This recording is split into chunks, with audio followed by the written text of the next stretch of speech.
기도를 가르쳐 주세요라는 제목으로 같이 말씀 나누도록 하겠습니다. 오늘 공교롭게도 찬양대가 준비한 찬양이 기도에 관련된 그런 찬양이었습니다. 저도 준비했던 말씀이 이 기도에 관한 부분을 이렇게 준비하게 됐는데요.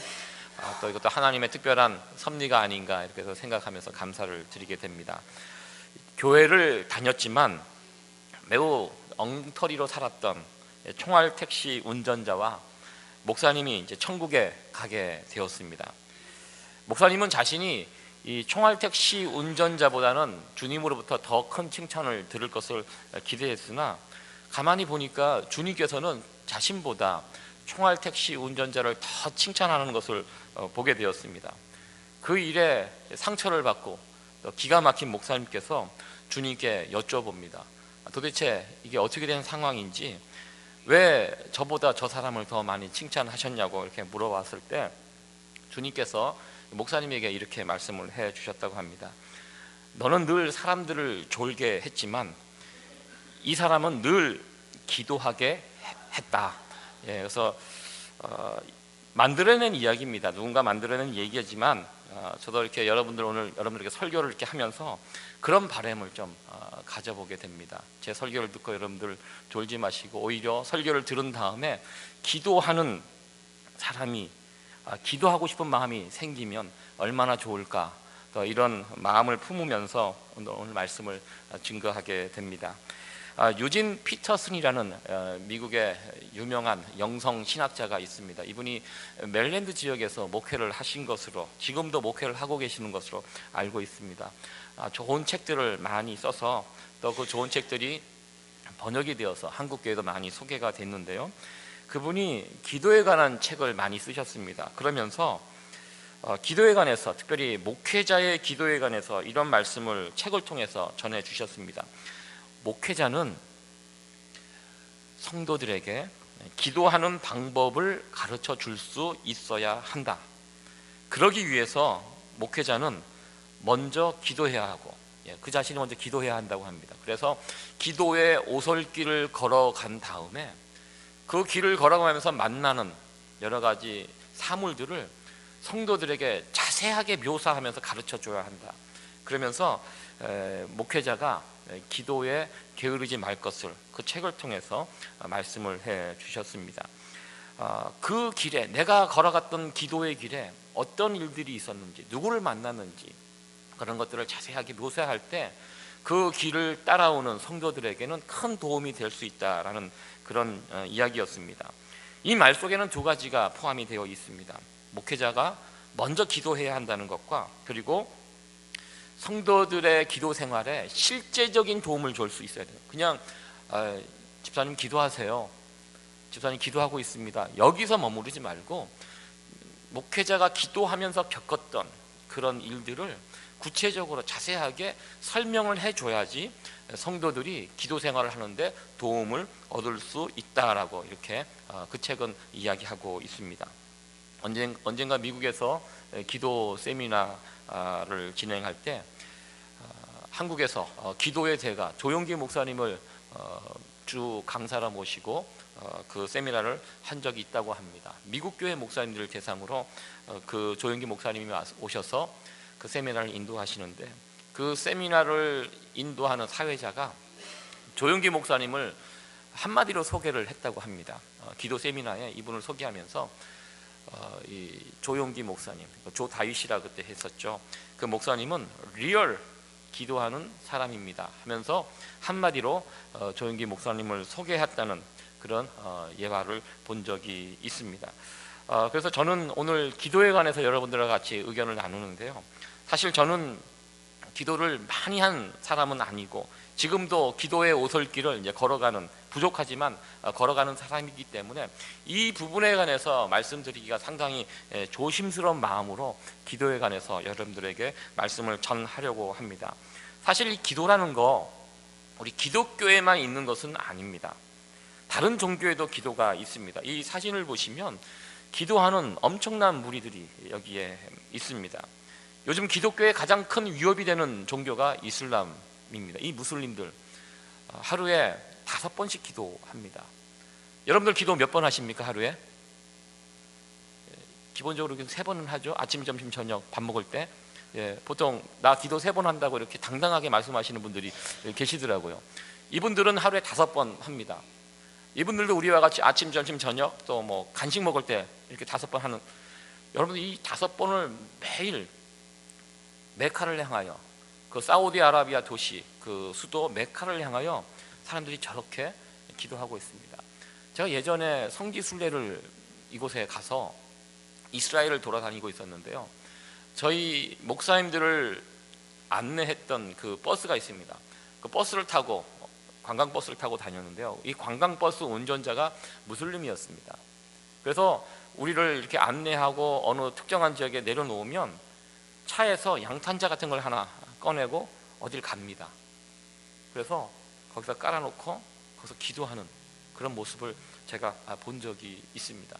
그 차에 타고 다니는 사람은 크리스찬이었지만 그것을 운전하는 사람은 무슬림이었고, 또 그 일에 최선을 다해서 기도하는 그 사람들, 이 이슬람이요, 어떻게 보면 기도의 종교라고 할 수 있습니다. 하루 5번 기도하는데요, 새벽 기도, 점심 기도, 다 부르는 이름들이 다 있습니다. 오후 기도, 그리고 해가 질 때, 그리고 저녁에 이렇게 5번에 걸쳐 기본적으로 더 하는 분들도 있지만 기본적으로 하루에 정확하게 자기가 정해놓은 장소에 가서 이 기도를 하고 있는, 이 기도에 참 열심을 내는 이슬람 신자들의 모습을 우리는 보게 됩니다. 저는 이 이슬람 신자들, 무슬림들이 기도를 이렇게 열심히 하는데 그들은 과연 무엇을 가지고 기도할까 궁금증이 생겼습니다. 여러분들은 궁금하지 않으십니까? 저들이 저렇게 열심히 기도하는데 과연 우리가 하는 기도하고 비슷한가? 저들은 무엇을 가지고 기도하는가? 사실 우리는 기도의 내용들이 있습니다.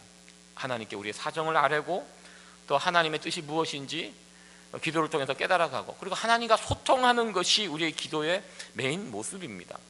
기도를 하고 또 하나님 음성을 듣고 말하고 듣고, 이것이 우리 일반적인 우리들의 기도의 모습입니다. 그러나 무슬림들은 기도가 우리와는 다르다는 것입니다. 그들이 과연 무엇을 가지고 기도할까 궁금해서 찾아보니까요, 그들이 기도하는 그 경전이 있습니다. 코란이라는 것, 코란 1장에 보면 7구절로 되어 있다고 합니다. 그들은 기도할 때 그 7구절을 암송하면서 엎드렸다 일어났다 이것을 반복한다고 합니다. 처음 1절에서 5절까지는 심판주 알라에 대한 찬양과 고백을 하고, 6절은 자신의 강구의 구절을 이렇게 암송한다고 합니다. 그리고 마지막 7번째 구절은 그렇게 되어 있습니다. 그 길은 알라의 진노를 받은 자들과 방황하는 자들이 가지 않는 길입니다. 이것을 이제 암송하면서 기도한다고 하는데요, 여기 보면 진노를 받은 자들, 방황하는 자들, 이것이 문제가 되는 그런 표현입니다. 진노를 받은 자들이 누구냐면 유대인들입니다. 그리고 방황하는 자들은 기독교인들입니다. 이들은 매일 하루에 5번씩 이 기도를 합니다. 진노를 받은 유대인들, 방황하는 크리스찬들, 기독교인들, 자기들이 그 길을 가지 않게 해달라고 날마다 기도합니다. 어떻게 보면 이 기도를 하면서 자연스럽게, 이 기도에 참여하는 무슬림들은 자연스럽게 이스라엘에 대한 반감, 그리고 우리 크리스찬들에 대한 적대감이 이 기도를 통해서 차곡차곡 쌓여진다고 할 수가 있습니다. 사실 이 이슬람의 기도는 경전을 단순하게 암송해서 그것을 반복하는, 외우는 그런 행위입니다. 이 이슬람의 처음 창시자 무하마드는 만약에 남자가 하루에 이 5번의 기도에 참여하지 않는 사람이라면 그 집을 불살라도 괜찮다고 이렇게 그는 이야기했다고 합니다. 그리고 특별히 혼자서 기도하는 것보다 이렇게 사원에 가서 한꺼번에 같이 공동으로 기도하는 것이 이 기도의 효과가 27배가 더 있다고 그들은 주장하고 있습니다. 이슬람에 있어서 기도는 옵션이 아닙니다. 의무사항입니다. 내가 무슬림이 됐다면 반드시 이 5번의 기도에 참여하게 됩니다. 그들은 어쩌면 이 기도를 통해서 그들의 신앙심을 키우기보다는 이 기도를 통해서 하나됨을 이루어갑니다. 결속을 위해서. 그리고 이 기도에 참여하는 사람이 누군지를 확인하면서 아군이 누구인지 적군이 누구인지 이 기도를 통해서 그들은 판단을 한다고 합니다. 참 이슬람의 기도의 종교고요. 굉장히 무서운 그 기도 가운데 숨겨져 있는 것을 보게 됩니다. 이슬람뿐만 아니라 우리와 가까운 이 불교도 불교에도 기도가 있습니다. 제가 이제 불교 신자들이 하는 기도가 무엇인가 찾아보니까요, 가운데 스님이 앉아 계시고 벽을 향하여 이렇게 둘러 앉아서 직접 기도하는, 참선하는 그런 모습입니다. 기도라고 그들도 표현하고 있습니다. 이쪽에 보이는 남자분 한 분은 눈을 뜨고 있습니다. 그러니까 어딜 가나 기도할 때 눈 뜨는 분이 있나 봐요. 그래서 기도하고 이렇게 참선하고 있는데요, 불교의 기도가 무엇인지 여러 정의가 내려져 있는데요, 특별히 제가 눈에 들어왔던 것은 그 인터넷 홈페이지에 찾아가서 들어보니까요, 기도하는 불자들이 기도하는 자세에 대해서 설명을 한 것이 있습니다. 그것을 보면서 참 묘한 의미가 그 안에 담겨져 있어서 제가 한번 적어왔는데요, 기도할 때 어떻게 기도해야 되냐? 믿음이 있어야 한다는 것입니다. 이 기도를 들어주신다는 이 믿음을 가지고 기도해야 되고, 참여하는 마음이 필요하다. 그리고 원망과 미움이 아니라 자비의 마음을 갖는 것이 필요하다. 이게 불자들이 기도할 때의 자세라고 이렇게 소개를 되어 있습니다. 가만히 보십시오. 우리 교회에서 하는 어떤 표현들과 너무나 같지 않습니까? 우리도 믿음에 대한 이야기를 합니다. 우리가 기도할 때 하나님께서 우리 기도를 들어주시고 응답해 주신다는 이 믿음을 가지고 기도해야 된다 이야기합니다. 이 참회라는 거 무엇입니까? 우리 교회의 용어로 회개입니다. 그들도 참회, 우리는 회개하는 마음이, 기도할 때 우리 회개하는 마음을 가지고 기도해야 하죠. 그리고 원망과 미움이 아니라 여긴 자비라고 되어 있어요. 이 자비가 무슨 뜻입니까? 기독교에서는 사랑입니다. 비슷비슷한 것 같습니다. 그러면 이 불교에서 하는 기도와 기독교에서 하는 기도가 같은 것인가? 이런 질문을 또 해보게 됩니다. 그럼 같습니까? 다르죠. 같을 수가 없습니다. 그렇다면 우리 기독교에서 말하는 이 기도, 저는 개인적으로 제일 좋아하는 그림입니다. 이 그림을 보면 항상 그 앞에서 다시 그 그림을 확인하고, 이 할아버지의 심정으로, 풍성한 식탁이 아니잖아요. 빵 하나, 죽 한 그릇 앞에 놓고 정말 진심으로 감사기도 하는 이 모습, 참 저에게 은혜가 되는 그런 그림인데요, 우리 기독교의 기도가 과연 무엇인가, 어떻게 다른가, 이 부분에 대해서 같이 생각을 해보려고 합니다. 우리의 기도는요, 이슬람의 기도와 또 불교의 기도와 다르다는 것입니다. 누가복음 11장은 기도에 관한 이야기를 하고 있습니다. 예수님의 제자들은 예수님을 따라다니면서 예수님의 어떤 모습을 봤냐면 기도하는 모습을 제자들이 자주 보았습니다. 오늘 1절에도 기도하시는 예수님의 모습을 본 후에 제자들 가운데 한 사람이 예수님께 묻고 있습니다. 예수님, 우리에게도 어떻게 기도해야 하는지 기도하는 방법을 가르쳐 주세요. 이렇게 예수님의 제자 가운데 한 사람이 예수님께 묻게 됩니다. 아마 그들도 기도하시는 예수님의 모습을 보고 그 중에 한 사람이 자신도 예수님처럼 기도하고 싶다라는 그런 마음이 생겼던 것 같습니다. 그래서 기도하고 내려오시는 예수님에 관해서 예수님, 저에게도, 우리에게도 기도하는 것을 가르쳐 주세요. 이렇게 질문을 하였습니다. 어느 날 문득 제자 중에 한 사람이 기도에 관한 갈망이 생겼습니다. 기도하는 마음이 생겼다는 것입니다. 여러분들 가운데 그런 마음을 품어보신 적이 있으십니까? 막 기도하고 싶고, 막 하나님 말씀 읽고 싶고, 이런 예배에 참여하고 싶고, 여러분들 그런 마음 가지셨다면 그것은 축복이라는 것입니다. 여러분들 특별히 기도하는 거 아무나 못한다는 것입니다. 기도라는 것은요, 쉬운 일이 아닙니다. 기도는 참 어려운 작업입니다. 일단 요즘 너무 분주하고 바쁘다 보니까요, 가만히 한 자리에 앉아 있을 시간이 별로 없다는 것입니다. 시간이 있어도요, 그 앉아서 기도하려고 하면 마음이 일단 정리가 되지 않아서 분주하게 집중하기가 쉽지 않습니다. 시간이 없어도 기도하지 못하고, 그렇다고 시간이 있어도 기도하지 못하는 것이 오늘날 우리의 현실이라는 것입니다. 그러나 기도하는 사람들 보면요, 좀 다릅니다. 시간이 있으면 기도하고요, 시간이 없으면 그래도 시간을 내서 기도한다는 것입니다. 그래서요, 기도는 아무나 못한다는 것입니다. 지금 기도하고 싶은 마음이 생겼다는 것, 그것은요, 지금 하나님의 은혜가 당신을 찾아왔다는 것입니다. 하나님의 영원한 생명이 지금 누구 안에서, 그 사람 안에서 지금 꿈틀대고 있다는 그런 증거입니다. 하나님의 생명이 우리 가운데 있으면 하나님을 찾게 됩니다. 그리고 기도하게 된다는 것입니다. 하나님, 기도하고 싶어요. 이런 귀한 고백과 마음이 우리들 가운데 충만해져 가기를 간절히 소원합니다. 예수님의 제자 중 한 사람이 예수님에게 요청을 하셨습니다. 예수님, 우리에게 기도를 가르쳐 주세요. 이 요청에 우리 예수님께서 가르쳐 주신 기도, 주님이 가르쳐 주신 기도가 우리가 잘 알고 있는 주기도문 기도입니다.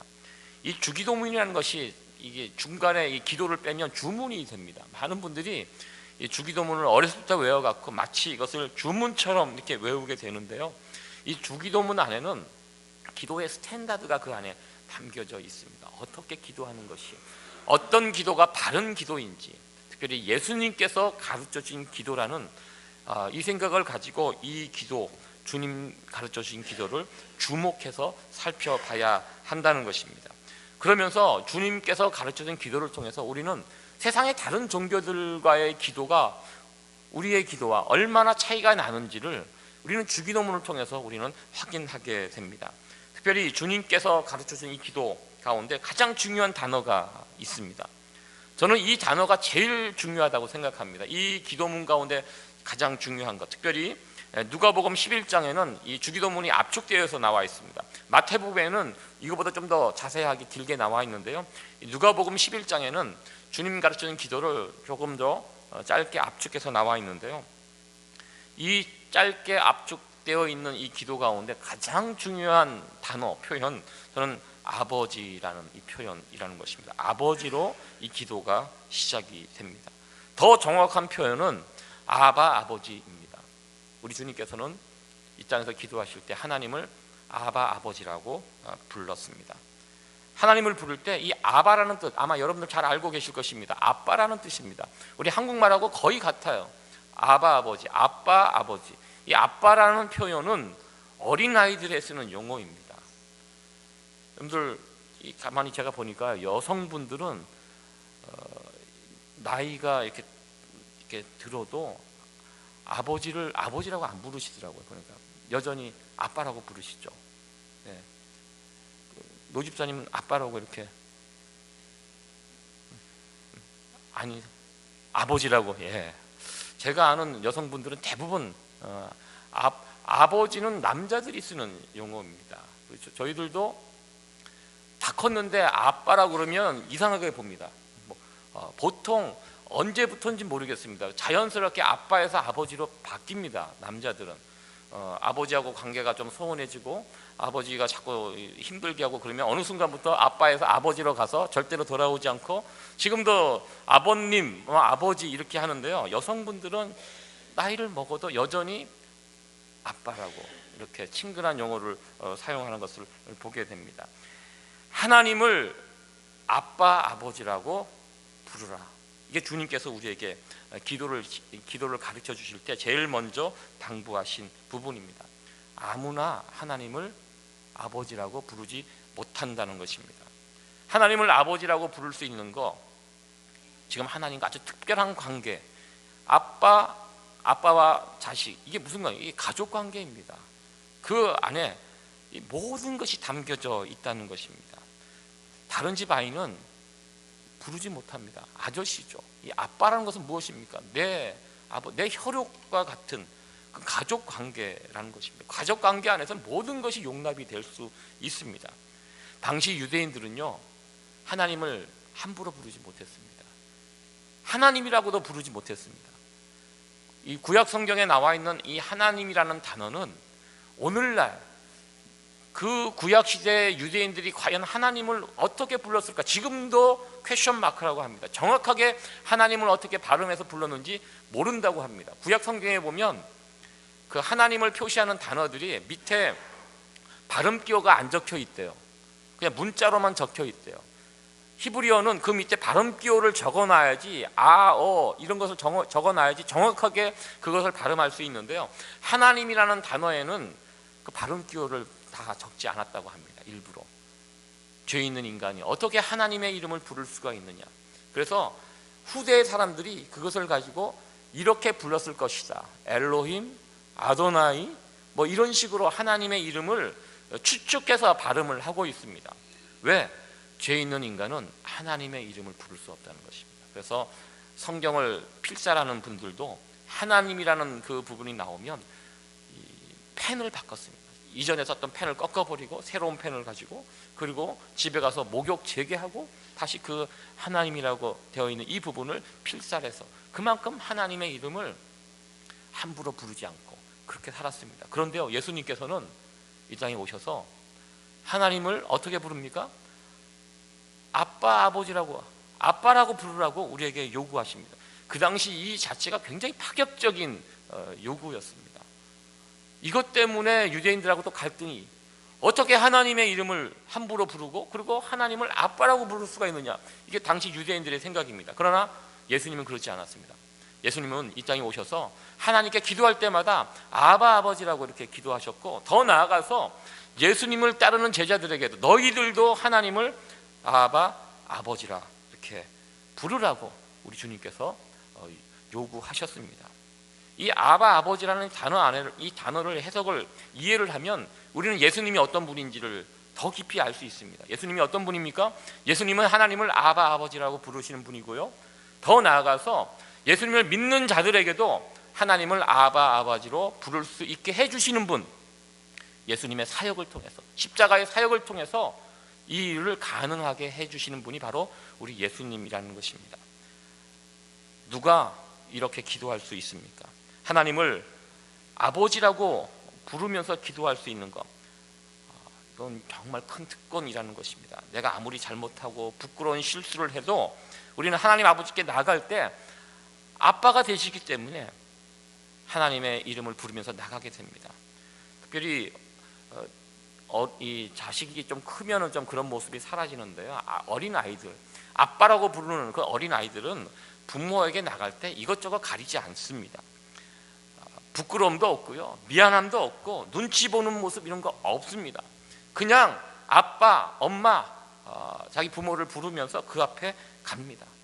그러면 모든 것이 용납되어지고 용서되어지고, 이것이 부모 자식 간의 관계라는 것입니다. 하나님 앞에 나갈 때 아빠라고 불러라, 우리 주님의 귀한 명령이라고 저는 생각해 봅니다. 지난 여름 저희 가족 수련회를 이렇게 가는 날, 저희 토요일날 갔다가 주일날 이렇게 돌아왔는데요, 토요일날 수련회를 참석하기 위해서 나름대로 집안 정리를 이렇게 또 하고 출발을 했습니다. 저희들 오랜만에 이제 네 식구가 만나서 집에서 이제 수련회 장소로 이렇게 가려고 준비를 하고, 그리고 네 명이 같은 차에 타고 이제 출발을 했습니다. 한 1시간 정도 지나니까 둘째가 갑자기 뒤에서 아빠, 나 집에 그 방에 에어컨을 안 끈 것 같아, 이렇게 얘기를 했습니다. 엄청난 얘기죠. 순간적으로 얼마나 화가 납니까? 그러나 이제 와서 돌아갈 수도 없고, 그리고 우리가 갔다가 바로 오는 것이 아니지 않습니까? 가서 하루 자고 와야 되는데 막 복잡해집니다. 그러면서 우리 안에서 누군가 아니다, 껐다고, 그래 끈 걸로 하자, 그래 끈 걸로 하자, 그러고 이제 그냥, 그렇지만 수련회에 있는 그 장소에 여러분들 제 얼굴에 그늘이 있었던 거 모르십니까? 마음이 좀 불편했습니다. 그게 껐다고 하지만 만약에 안 컸으면 그게 어떻게 되는 건가. 그러고 이제 수련회를 마치고 집으로 돌아오게 돼서 이제 집으로 이제 돌아오는데, 올 때만 이런저런 막 얘기를 하다가 집 도착하기 30분 전에는 차 안에서 아무도 얘기를 하지 않습니다. 다 심각한 상황이 이제 어떻게 됐을까 걱정하고 이제 들어가게 되었는데요. 그래서 제가 이제 문을 열고 딱 문을 열면, 제 집이 2층 집입니다. 여름에 문을 열면 뜨거운 공기가 확 내려와요. 알아요. 근데 그날따라 문을 여니까 뜨거운 공기가 안 내려오는 거예요. 서늘한 공기가 문을 열고 싹 나와요. 가보니까 켜져 있었던 것입니다. 예, 여러분 굉장히 안타까운 상황이죠. 게다가 더 안타까운 것은 자기 방 문을 닫아놨으면 괜찮아요. 온도에 맞춰갖고 그냥 거기서 그냥 정리가 되는데 문을 열어놓고 와갖고 모든 공간에 이제 이것이 이제 온도가 아니라 떨어질 수가 없는 거죠. 계속 돈 거예요. 문 열고 들어가는 그 순간에도 돌고 있고 조용히 끄고 저는 화가 나면 말을 하지 않습니다. 화가 나죠. 이 상황을 다 큰 거 때려줄 수도 없고 일단 화가 제가 나서 저녁까지 얘기를 안 했습니다. 그냥 전부 다 침묵이 흐르고 그리고 주일 저녁이었기 때문에 그날 저녁 제가 한 12시 넘어까지 책상에 앉아 있었던 것 같습니다. 그리고 이제 자려고 이제 제 방으로 들어가는데 그 아들 방 어떻게 잘 자나 이제 제가 뭐 야단을 치려고 그런 생각은 없었고요. 제가 체크를 못한 제 잘못이죠. 그래서 문을 이렇게 열어 보니까 어떻게 하고 있냐면 여전히 에어컨을 빵빵 틀어놓고 너무 추운 거예요. 추우니까 자면서 이불을 덮고 자고 있더라고요. 꼭꼭. 순간적으로 제가 화가 너무 났습니다. 저 같으면 미안해서 그 에어컨 못 킬 것 같아요. 근데 아빠 미안해 그러고 나서 잘 때 그날 그렇게 덥지도 않았습니다. 에어컨을 빵빵하게 틀어놓고 여전히 그냥 그래서 빵빵하게 틀어놓으니까 춥죠. 그러니까 이불을 덮어쓰고 막 그러고 자고 있는 모습을 봐갖고 이걸 어떻게 깨울까 그러다가 순간적으로 화가 났지만 순간적으로 무슨 또 생각이 났냐면 그래 네가 자식이니까 이렇게 하는 거다.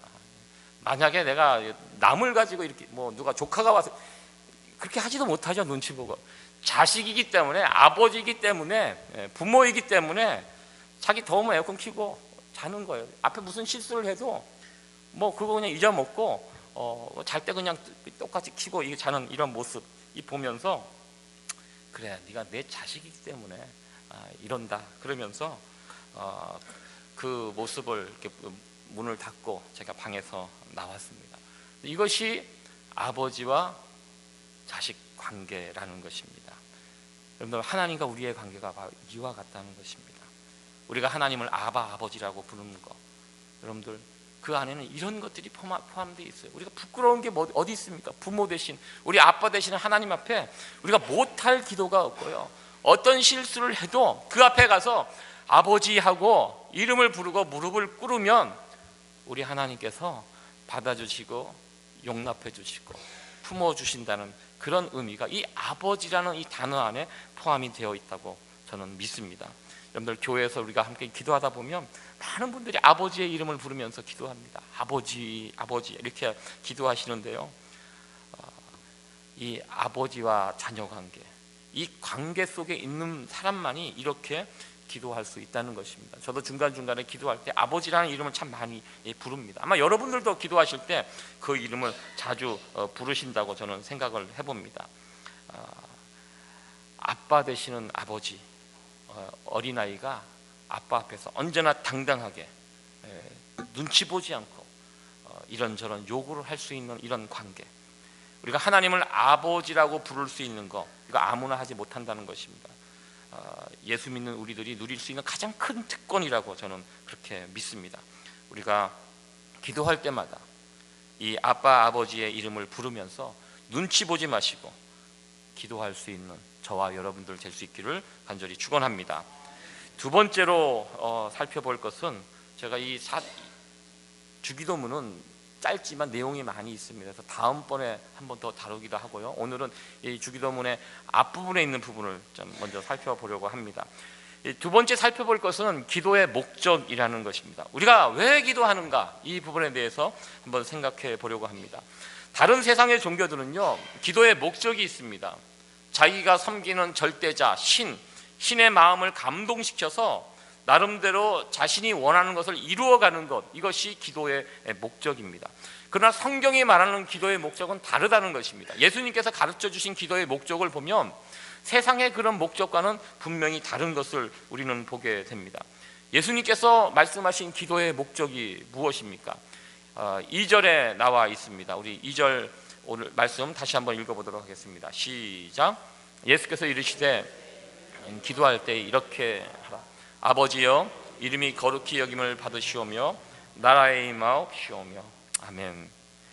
하나님 아버지의 이름이 거룩히 여김을 받으며 하나님 나라가 임하는 것, 우리가 이것을 기도해야 하는, 이것이 기도의 목적이라고 예수님께서 말씀하셨습니다. 세상의 기도는요, 자기 나라와 자기 의를 이루어가는 그 일에 절대자의 힘을 구하는 것, 이것이 세상의 기도입니다. 그러나 성경의 기도, 특별히 예수님께서 가르쳐 주신 기도는 그것이 아니라는 것입니다. 사람의 뜻, 누구의 뜻을 이루어가는 것이 아니라 하나님의 뜻을 이루어가기 위해서 자신의 뜻을 내려놓는 것이 성경이 말하는 올바른 기도라는 것입니다. 바로 이 올바른 기도의 모습을 우리 주님께서 몸소 보여주셨음을 우리는 보게 됩니다. 십자가의 죽음을 앞에 놓고 자신의 뜻은 그 십자가를 벗는 것이었지만 하나님의 뜻은 그 십자가를 지는 것이었습니다. 그래서 예수님은 간절히 기도하셨고 자신의 뜻을 내려놓고 하나님의 뜻을 쫓아갔던 것을 우리는 보게 됩니다. 그것이 바로 기도라는 것입니다. 내 기도의 목적이 무엇인가? 우리의 기도의 모습들을 한번 돌아봤으면 좋겠습니다. 내 기도 속에 하나님의 영광이 있는가? 하나님의 뜻이 내 기도 가운데 담겨져 있는가? 우리의 기도를 한번 점검해 보시기 바랍니다. 바른 기도가 무엇입니까? 내 목적을 가지고, 내가 하고 싶은 것을 가지고 하나님을 설득하여서 내 목적을 이루어가는 것, 이것이 아니라는 것입니다. 오히려 하나님 뜻과 내 뜻이 있을 때 내 뜻을 바꾸고 꺾고 내려놓고 하나님의 뜻을 드러내고 하나님의 영광을 드러내는 것이 기도의 목적이라는 것입니다. 여러분들, 기도가 그런 역할을 합니다. 사실 교회 한 1년 정도 다니면요, 하나님의 뜻이 무엇인지 다 아십니다. 하나님이 원하시는 거, 하나님이 싫어하시는 거 신앙생활 조금만 해보면 압니다. 그런데요, 내가 분명히 이것이 하나님의 뜻인지를 알아요. 근데 내가 그 뜻을 알지만 그것을 행하는 것과는 또 다른 문제라는 것입니다.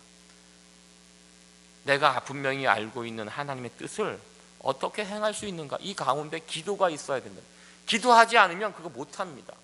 기도하지 않으면 내가 분명히 하나님의 뜻을 알고 있지만 몸이 움직여지지 않습니다. 그러나 기도하면, 기도가 그 역할을 합니다. 기도하면 하나님의 뜻이 더 선명하게 나타납니다. 내가 붙들고 있는, 내가 알고 있는 하나님의 뜻이 분명하게 내 앞에 다가오게 됩니다. 예수님께서 왜 그토록 간절히 기도하셨습니까? 하나님의 뜻을 모르지 않았습니다. 우리 예수님 하나님 뜻 분명히 알고 있었습니다. 그럼에도 불구하고 그 십자가 지는 거 원치 않으셨습니다. 그래서 하나님 앞에 간절히 기도한 것이 무엇입니까? 이 잔을 떠나가게, 이것을 지지 않도록 해달라고, 그 기도가 아니었습니다. 예수님은 하나님의 뜻을 알고 그 뜻을 순종하기 위해서 계속 기도하셨습니다. 자신을 내려놓고 자신의 뜻을 꺾고 결국 우리 주님은 마지막에 가서 하나님의 뜻을 받아들이고 그 길을 걸어가셨던 그 모습을 우리는 보게 됩니다. 이것이 예수님의 기도였고 정말 바른 기도의 모습임을 우리는 보게 됩니다. 우리가 흔히들 하늘 보좌를 움직인다, 우리가 기도를 통해서 하늘 보좌를 움직인다, 그런 표현을 우리가 듣고 사용하는데요, 좀 이 표현은 좀 부족한 표현이라고 저는 생각을 해보았습니다. 기도는요, 하늘 보좌를 움직이는 것이 아니라 기도를 통해서 우리의 마음의 보좌를 움직여가는 것이 기도라고 저는 믿습니다. 그렇게 기도하면서 하나님이 원하시는 모습으로 자꾸 다듬어가고 바꿔가는 것, 그것이 기도의 목적이라고 저는 믿습니다. 이 점에서 바른 기도란 철저하게 하나님 중심이 되어야 한다는 것입니다. 하나님의 생각이 나의 생각이 되고 하나님의 주장이 나의 주장이 되게 하는 것, 이것이 바로 기도라는 것입니다. 우리가 기도할 때마다 내 마음의 소원이 정말 하나님이 기뻐하시는 소원과 맞는지, 나의 소원이 하나님의 소원인지 늘 점검하시면서 기도해야 한다는 것입니다. 이것이 하나님께서 원하시는 것인지, 아니면 내가 정말 원하는 것인지, 아니면 하나님이 원하지 않는 것을 나만 원하고 있는 것은 아닌지, 이 부분을 우리가 점검하면서 기도할 수 있어야 한다는 것입니다. 이 전도, 선교, 이렇게 이 말을 들을 때 여러분들 어떤 마음이 드십니까? 교회가 전도해야 되고 선교해야 된다. 저는 예전에 이 말을 들을 때 좀 불편할 때가 있었습니다. 왜? 우리도 힘든데 어느 세월에 전도하고 선교하고 이 일들에 우리 교회의 어떤 재정을 사용하는가? 좀 우리가 교회가 좀 이렇게 풍성해지면 그때 좀 그런 일들에 열심을 내면 어떨까? 이렇게 이야기하시는 분들이 있다는 것입니다. 이 여러분들 전도하고 선교하는 거 하나님이 기뻐하실까? 한번 여러분들 질문해 보시기 바랍니다. 하나님이 원하시는 일입니까? 그 일이? 예, 전도하고 복음을 전도하고 선교하는 거 하나님 기뻐하시는 일입니다. 그렇기 때문에 우리가 전도하고 선교하는 일에 무엇을 해야 되냐면 기도해야 한다는 것입니다. 우리의 타락한 본성은요, 누군가에게 무엇인가를 나눠주는 거 싫어합니다.